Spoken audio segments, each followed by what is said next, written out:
की बात बोलकर अपने साथ हुए गलत काम के लिए लड़कियों को ही कसूरवार बता देता है। मतलब हद है बेशर्मी की। मगर ये निर्लज इंसान यहीं पर नहीं रुका। ऐसे ही एक इवेंट में स्टेज पर कुछ अनाथ बच्चियों को मिलाया गया।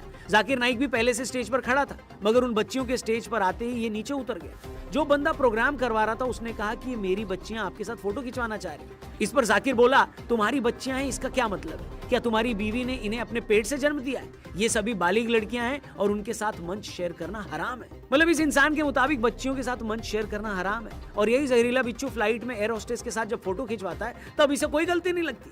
मैं पूछता हूँ, फ्लाइट में जब किसी एयर होस्टेस ने इनसे कहा कि सर मैं आपके साथ फोटो खिंचवाना चाहती हूँ, तब ये क्यों नहीं चलती फ्लाइट से नीचे कूद गया कि नहीं मैं तुम्हारे साथ फोटो नहीं खिंचवा सकता? और इतना ही नहीं, यही बंदा सोहा अली खान के साथ भी मंच शेयर कर चुका है। मतलब या तो जाकिर साहब ये कहना चाहते हैं कि मुझे सिर्फ ग्लैमरस लड़कियों के साथ मंच शेयर करना है, चाहो तो एयर होस्टेस के साथ फोटो खिंचवा लो या फिर किसी फिल्मी हीरोइन के साथ स्टेज पर ले आओ, लेकिन अनाथ बच्चियां, ओहो सॉरी, वो सब मेरे क्लास की नहीं है। यही कहना चाह रहे हो ना बॉस? हैरानी ये है कि एक तरफ जाकिर अनाथ बच्चियों के साथ स्टेज शेयर नहीं करता, उन्हें लेकर ऐसी बातें करता है, और दूसरी तरफ कुछ पाकिस्तानी यूट्यूबर्स ही हदीस का रेफरेंस देकर बताते हैं कि ऐसे अनाथ बच्चों का ख्याल रखने को बहुत बड़ा पुण्य बताया गया है। मगर लगता है कि जाकिर साहब ने ये सब पढ़ा ही नहीं है। जरा सोचिए, दुनिया भर में जो जाकिर नाइक को मानने वाले हैं वो इस बात से अब क्या सबक लेंगे कि औरतों के साथ मंच शेयर नहीं करना है? अगर ऐसा है तो अब से ऐसे हर इस्लामी कार्यक्रम से औरतों को मंच से हटा दिया जाएगा। टीवी चैनलों में कोई उनके साथ डिबेट नहीं करेगा, उन्हें कोई कल्चरल प्रोग्राम में भी नहीं बुलाया जाएगा।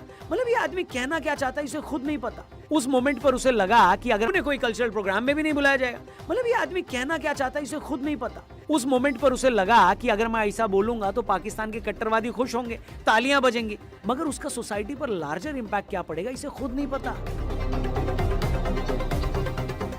अब मैं इस आदमी के और कितने किस्से आपको बताऊं, बताइए। मतलब इंसान इतना एरोगेंट है ये कि इसने एक प्रोग्राम में स्टेज पर ये भी बोल दिया कि जब मैं पाकिस्तान आ रहा था तो मेरे पास 1000 किलो का लगेज था। मैंने पीआईए के सीईओ को फोन करके बोला कि मेरे पास 1000 किलो की लगेज है, तो उन्होंने कहा कि अरे सर हम आपको 50% डिस्काउंट दे देंगे। जाकिर को यह बात सुनकर गुस्सा आ गया। उसे लगा कि सीईओ कहेगा कि सर आपसे एक भी पैसा नहीं लेंगे। इसने स्टेज पर इसी बात पर हाय तौबा मचा दी कि मुझसे 50% पैसे चार्ज किए गए। मुझे 50% डिस्काउंट दूंगा। मैं बोला भाई 50% डिस्काउंट के बदले में और 4 लोग को लेके आऊं और सस्ता पड़ेगा ना। बोला देने का तो फ्री दे, मतलब मत दे। ठुकरा दिया मैंने। पीआई पाकिस्तान एयरलाइन, अरे इंडियन में कोई भी गैर मुस्लिम मुझे देखेगा तो फ्री में छोड़ेगा। मैं तो कहता हूं यार, पहले तो पाकिस्तानी सरकार को इतनी अकल होनी चाहिए थी कि अगर किसी को स्टेट गेस्ट बनाकर बुलाया है तो उससे सामान के पैसे मत लो। दूसरी बात, अगर पैसे मांग भी लिए हैं और आपको बुरा भी लग गया है तो ये बात बंद कमरे में पाकिस्तानी ऑफिशियल्स को बोल दो भैया। इसी बात पर सरेआम छाती कूटने का क्या फायदा? ये शख्स इतना मूर्ख है कि उसी मंच से ये बोलता है कि हिंदुस्तान में भी कोई गैर मुस्लिम भी मुझसे इस सूरत में पैसे नहीं लेता, मगर पाकिस्तान ने पैसे ले लिए।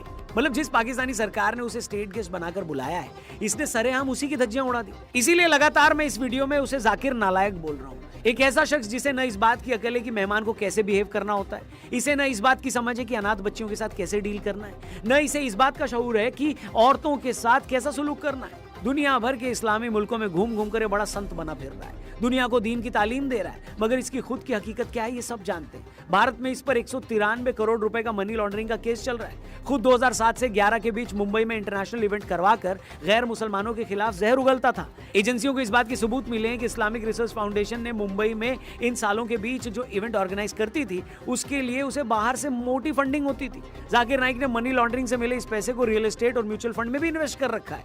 इसके जहरीले भाषणों की वजह से श्रीलंका से लेकर इंग्लैंड, बांग्लादेश और भारत और कई मुल्कों ने इस पर बैन लगा रखा है। इसके जहरीले भाषणों के असर में आकर लोग बम ब्लास्ट तक कर देते हैं। जुलाई 2016 में बांग्लादेश की राजधानी ढाका में एक बम ब्लास्ट हुआ। उस मामले में जब आरोपी पकड़ा गया तो उसने पुलिस को बताया कि जाकिर नाइक की वीडियो से ही प्रभावित होकर उसने ऐसा किया।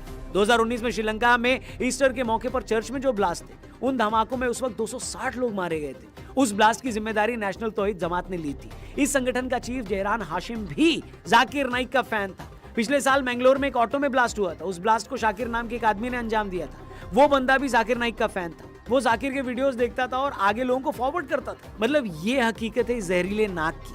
अपने भाषणों से लोगों को दूसरी कौम का दुश्मन बनाओ, लोगों को दूसरे धर्म के लोगों को कन्वर्ट करने के लिए प्रेरित करो, अपनी नफरत की दुकान की आड़ में मोटी फंडिंग लो और उस फंडिंग से अपने लिए प्रॉपर्टी बनाओ, रियल एस्टेट में इन्वेस्ट करो। और ऐसे आदमी को पाकिस्तान ने अपना स्टेट गेस्ट बनाया है और वो स्टेट गेस्ट उसी पाकिस्तानी स्टेट के मुंह पर हग रहा है और शहबाज शरीफ जैसे उसके हगे को हलवा समझकर खा भी रहे। बहुत अच्छा हुआ ये जाकिर वायरस हमने भारत से भगा दिया। ये देखकर भी तसल्ली हो रही है कि खुद पाकिस्तान में बहुत सारे समझदार लोग जाकिर नाइक की इन बातों के लिए उसकी लानत मलानत कर रहे हैं, मगर अभी भी उसका ऐसा बहुत बड़ा फैन बेस है जिसके लिए जाकिर नालायक ही उनका असली नायक है। अब क्या ही कहें बॉस, लिखा तो तंबाकू पर भी होता है कि इससे कैंसर होता है, मगर लोग फिर भी खाते हैं। मजहबी कट्टरता भी उस तंबाकू की तरह ही होती है, उससे कैंसर होता है। सोसाइटी उस कैंसर से मर भी रही है जैसे पाकिस्तान मर रहा है। फर्क बस ये है कि तंबाकू के पैकेट की तरह सोच का कोई पैकेट नहीं होता, उस पर कोई वैधानिक चेतावनी नहीं लिखी होती।